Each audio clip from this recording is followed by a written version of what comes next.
அருள்மிகு பாலமுருகன் திருக்கோவில், ரத்னகிரி.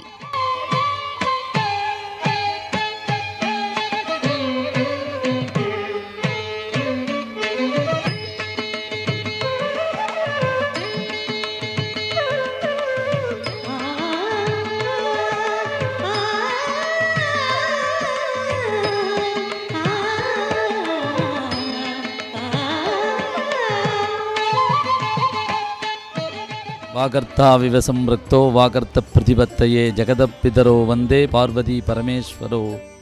அருணகிரிநாதரால் 14ஆம் நூற்றாண்டிலே பாடல் பெற்ற ஸ்தலம் இது. வேலூர்லேருந்து ஒரு 18 கிலோமீட்டர் தொலைவில் மெட்ராஸ் டு பெங்களூர் ஹைவேஸில் இருக்குது இந்த கோயில். சுவாமிகள் பாலமுருகன் அடிமைன்னு 1968 மார்ச் 20ஆம் தேதி இங்கே சுவாமியாக வந்தார். சின்ன குன்று மேலே இருந்த கோயிலை பெரிய கோயிலாக மாற்றி இவ்வளோ பெருசாக பண்ணியிருக்காரு. வேலூரிலிருந்து ஆற்காடு செல்லும் வழியில் தேசிய நெடுஞ்சாலையில் உள்ள ரத்னகிரி மலை உச்சியில் பாலமுருகன் கோவில் உள்ளது. பாலமுருகன் அடிமை சுவாமிகள் இக்கோவிலை கட்டி நிர்வகித்து வருகிறார். 14ஆம் நூற்றாண்டில் கட்டப்பட்ட இக்கோவில் முருகனின் அருளாலும் பாலமுருகன் அடிமை சுவாமிகளின் அருளாலும் பக்தர்களின் அருளாலும் ஒளிர்வதாக நம்பப்படுகிறது. காலை 6 மணி முதல் மாலை 8 மணி வரையிலும் ஏராளமான பக்தர்கள் நாள்தோறும் இங்கு வந்து வழிபடுகிறார்கள். தேவர்களின் கடவுளாக நம்பப்படும் முருகன் ரத்னகிரியில் வாழ்ந்து அருள் பாலிப்பதாக மக்கள் நம்புகிறார்கள். குன்றிருக்கும் இடமெல்லாம் குமரன் இருப்பான் என்பது முதுமொழி. இவ்வாறு முற்காலத்தில் இங்குள்ள குன்றில் முருகன் கோவில் இருந்தது. சரியான வசதி இல்லாததால் சுவாமிக்கு முறையான பூஜை எதுவும் நடக்கவில்லை. ஒரு சமயம் இக்கோவிலுக்கு வந்த பக்தர் ஒருவர் அர்ச்சகரிடம் சுவாமிக்கு தீபாராதனை காட்டும்படி கேட்டார். அர்ச்சகர் கற்பூரம் இல்லை என்றிருக்கிறார். பின்பு பத்தி ஏற்றி வைக்கும்படி வேண்டினார் பக்தர். பத்தியும் இல்லை என்றார் அர்ச்சகர். பரிதாப நிலையில் இருக்கும் கோவிலை நினைத்து வருந்திய பக்தர், தீபாராதனை கூட செய்யப்படாத முருகனுக்கு கோவில் தேவைதானா என்று சிந்தித்தார். உடன் அவரது மனதில் முருகன் பிரசன்னமாக தோன்றவே மயக்கமானார் பக்தர். இதை கண்ட அர்ச்சகர் ஆட்களை அழைத்து வர மலையடிவாரத்திற்கு சென்றார். இதனிடையே எழுந்த பக்தர், இந்த முருகன் என்னை ஆட்கொண்டு விட்டான், கோவில் திருப்பணி தவிர வேறு சிந்தனை எனக்கில்லை என்று மணலில் எழுதி வைத்துவிட்டு அமர்ந்து விட்டார். அதன் பின்பு அவர் யாரிடமும் பேசவும் இல்லை. பிற்காலத்தில் இங்கு குன்றிலேயே முருகனுக்கு தனிக்கோவில் கட்டப்பட்டது. மூலவர் பாலமுருகன், உற்சவர் ஷண்முகர்.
முருகன் என்னும் திருப்பெயர் இயற்கை அழகையும் இளமையையும் உணர்த்தும் முருகு என்னும் தமிழ் சொல்லிலிருந்து வந்த திருப்பெயராகும். திருமுருகு என்னும் சொல்லும் திருமுருகக் கடவுளை குறிப்பதாகும்.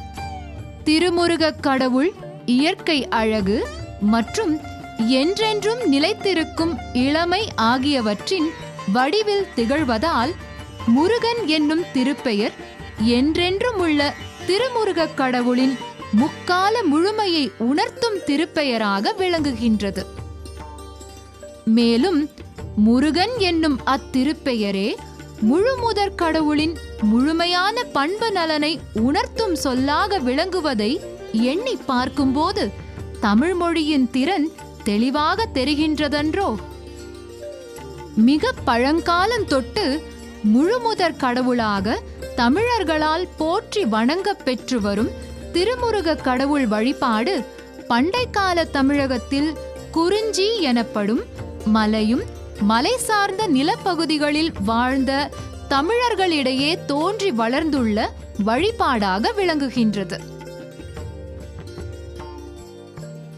திருமுருக கடவுளின் அறுபடை வீடுகள், திருமுருக கடவுள் விரும்பி அணியும் செங்காந்தள், கடம்பு போன்ற மலர்கள், திருமுருக கடவுளின் ஆற்றல் மிக்க வேற்படையாக திகழும் வேல், திருமுருக கடவுளின் சிறப்பு வாகனமாக திகழும் மயில், திருமுருக கடவுளின் வெற்றி கொடிகளிலும் பதாகைகளிலும் முக்கியதொரு சின்னமாக விளங்கும் சேவல், திணைப்புனத்தை காத்து வந்தவரும் திருமுருக கடவுளின் துணைவியாராக சித்தரிக்கப்படும் வள்ளி அம்மையார் ஆகியோர் குறிஞ்சி நிலத்தை சேர்ந்தவர்கள் என்பது குறிப்பிடத்தக்கது.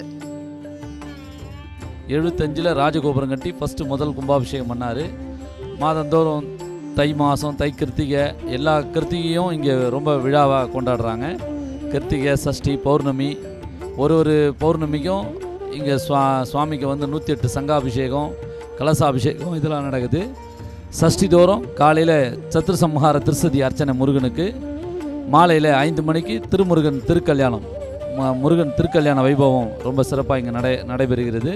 மகா கந்த சஷ்டி பெரிய விழாவை இங்கே 6 நாள் கொண்டாடுறாங்க.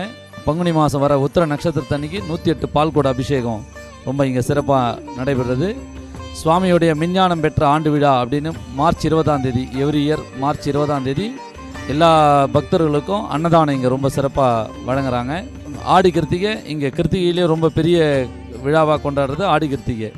பரணி அன்னைக்கு புஷ்ப பல்லக்கு, ஆடி கிருத்திகை ரொம்ப விழாவாக அன்றைக்கி ஃபுல்லாக முழுதும் கோயில் திறந்திருக்கும். நகை அலங்காரம் வருடத்தில் ஒரு நாள் தான் அந்த அலங்காரம் செய்வாங்க. அன்றைக்கி தான் அந்த அலங்காரம், அது சுவாமிகள் கையாலே அவரே செய்வார் அந்த அலங்காரத்தை. இங்கே சுவாமிகிட்ட உங்களுடைய குறைகள்லாம் எதை எழுதி கேட்டிங்கன்னா சுவாமி பதில் தராங்க. கல்யாணம் ஆகாதவங்க, பிஸ்னஸ் பற்றி எல்லாத்த பற்றி சாமிகிட்ட கேட்குறாங்க. அதை நிறைவேறி அவங்கவுங்க செய்கிற பால் அபிஷேகம் எல்லா காணிக்கையை கொடுக்கறது எல்லாம் வச்சு தான் இந்த கோயிலை இவ்வளோ பெருசாக சுவாமி பண்ணியிருக்காரு. சுவாமி எல்லாருக்கும் இந்த குழந்தையை பற்றி நிறைய பேர் எழுதி கேட்பாங்க. 11 வாரம் செவ்வாய்க்கிழமை விரதம் இருங்கன்னு சொல்லி எழுதி கொடுப்பாரு. முருகனை வழிபடுங்கன்னு எழுதி கொடுப்பாரு. முடிஞ்சவொடனே அவங்க கொடுக்குற காணிக்கை முடிஞ்சவொடனே பால் அபிஷேகம் பண்ணுங்கன்னு எழுதுவார். ரத்னகிரி முருகப்பெருமானுடைய திருக்கோயில் 14ஆம் நூற்றாண்டிலேயே அருணகிரிநாத பெருமானால் ஒப்பிலா மாமணி கிரிவாசா என்று பாடல் பெற்றது. சொந்த ஊர் ஆற்காடு. ஆற்காட்டிலேருந்து அடிக்கடிக்கு வருவாங்க கோயிலுக்கு, பாலமுருகனுக்கு. வந்ததுன்னா நல்லதெல்லாம் நடந்துக்குதுங்க. எங்கள் பையனுக்கு கல்யாணம் ஆகிடுச்சு, வீடு கட்டிக்கிறேன், வியாபாரம் நல்லபடியாக நடக்கும், எல்லாமே நல்லபடியாக நடந்துக்குதுங்க. முருகப்பெருமானால் பார்த்தா எனக்கு நிறைய இது கிடைச்சிருக்கு. இங்கே வந்த அப்புறமா எனக்கு குழந்தை இது கிடைச்சது மிகப்பெரிய இது. நான் சந்தோஷமாக இருக்கேன், எந்த ஒரு பிரச்சனையும் இல்லாமல் நல்லபடியாக இருக்கேன்.